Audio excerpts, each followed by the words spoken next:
Samsung released the Galaxy A35 back in March of 2024 as their sweet spot mid-range phone. Strong performance, good cameras, expandable storage, and a price that didn't break the bank. Now the A36 launched in March 2025 as the successor, promising better performance with the Snapdragon 6 Gen 3 processor, more storage at 256 gigs, improved water resistance, and 6 years of guaranteed software updates. Both phones look nearly identical on paper with their 120Hz AMOLED displays, 5,000 mAh batteries, and similar camera systems. Both target the same buyer looking for Samsung's software experience without paying flagship money. The real question isn't which has better specs, it's whether the A36 incremental upgrades justify spending $80 more, or if last year's A35 still delivers better overall value now that its price has dropped.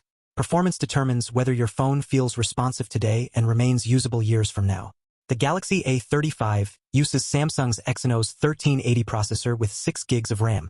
This is a capable mid-range chip that handles everyday tasks smoothly. Apps open quickly, multitasking works well for moderate usage, and the phone doesn't stutter during normal scrolling or app switching. The Exynos 1380 is built on a 5nm process and performs competently for social media, browsing, messaging, video streaming, and light gaming. Push it harder with graphically intensive games or heavy multitasking across many apps, and you'll notice occasional frame drops and longer loading times compared to flagship processors. The Galaxy A36 uses Qualcomm's Snapdragon 6 Gen 3 with 8 gigs of RAM. The Snapdragon chip is built on a more efficient 4nm process and generally delivers better sustained performance under load. The extra 2 gigs of RAM means more apps stay in memory without reloading when you switch between them. In direct comparison, the A36 feels slightly snappier opening apps and maintains smoother performance during extended gaming sessions. The performance gap isn't dramatic for light to moderate users, but power users who multitask heavily or play demanding mobile games will notice the A36 handles intensive tasks more gracefully. Display quality affects every interaction with your phone. Both phones feature 120Hz Super AMOLED displays with identical 1080 by 2340 pixel resolution. The A35 has a 6.6-inch screen while the A36 bumps up to 6.7 inches. That's a marginal size difference you won't notice in daily use. Both deliver the same smooth 120Hz scrolling, vibrant AMOLED colors, deep blacks, and sharp text. The A35 reaches 1000 nits of peak brightness, which is excellent for outdoor visibility even in direct sunlight. The A36 likely matches or slightly exceeds this brightness based on Samsung's typical year-over-year improvements, but both screens are genuinely impressive and virtually indistinguishable in real-world use. Display quality is effectively a tie. Both phones offer premium viewing experiences at mid-range prices. Camera systems reveal where Samsung made incremental improvements. The A35 uses a triple camera setup with a 50-megapixel main sensor, 8-megapixel ultrawide, and 5-megapixel macro. In good lighting, the main camera produces sharp photos with accurate colors and good dynamic range. The ultrawide captures decent landscape shots with noticeable edge distortion. The 5-megapixel macro is functional but produces soft images with limited detail. Samsung's image processing on the A35 tends to oversaturate colors slightly to make photos pop, which looks punchy on the phone's display but can appear unnatural when viewed elsewhere. The A36 uses an identical camera configuration on paper, 50-megapixel main, 8-megapixel ultrawide, 5-megapixel macro. The hardware is virtually the same, but Samsung improved the image processing algorithms and computational photography software. In practice, the A36 produces slightly cleaner low-light photos with better noise reduction and improved dynamic range in challenging lighting. The differences are subtle rather than transformational. Both phones take good photos for their price tier, but neither competes with Pixel or iPhone cameras. The camera quality is your top priority. Both fall short. If you want acceptable photos for social media and everyday memories, both deliver adequately with the A36 having a marginal edge. Software and update support create the most significant long-term value difference. The Galaxy A35 launched with Android 14 and One UI 6.1.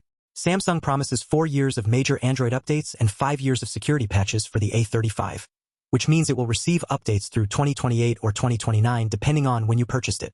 That's respectable support for a mid-range phone and ensures the A35 remains current for most people's typical upgrade cycles.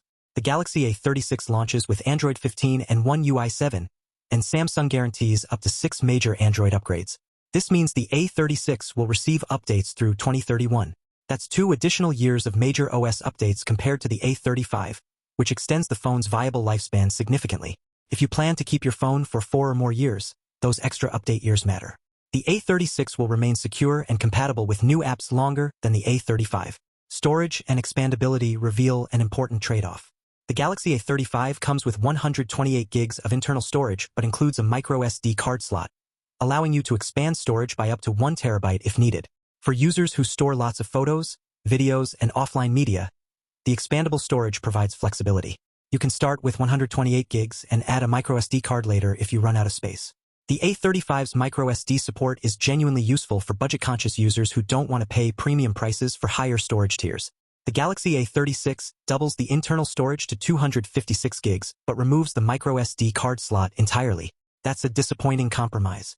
256 gigs is generous and sufficient for most users, but removing expandable storage eliminates a feature that many budget phone buyers value. If you need more than 256 gigs, you're stuck with cloud storage or managing your local files more carefully. Build quality and durability separate phones that survive normal use from phones that need constant protection. Both phones use glass fronts with plastic backs and frames, which is standard for this price tier. Neither feels premium, but both are well constructed without creaking or flexing. The critical difference is water resistance. The Galaxy A35 has no official IP rating for water or dust resistance. It will survive normal use and light rain, but submersion or extended water exposure will likely damage it. Samsung doesn't guarantee any water protection on the A35. The Galaxy A36 features IP67 water and dust resistance, meaning it can survive submersion in up to 1 meter of water for 30 minutes. This isn't designed for swimming or showers, but it protects against accidental spills, rain, and brief dunks.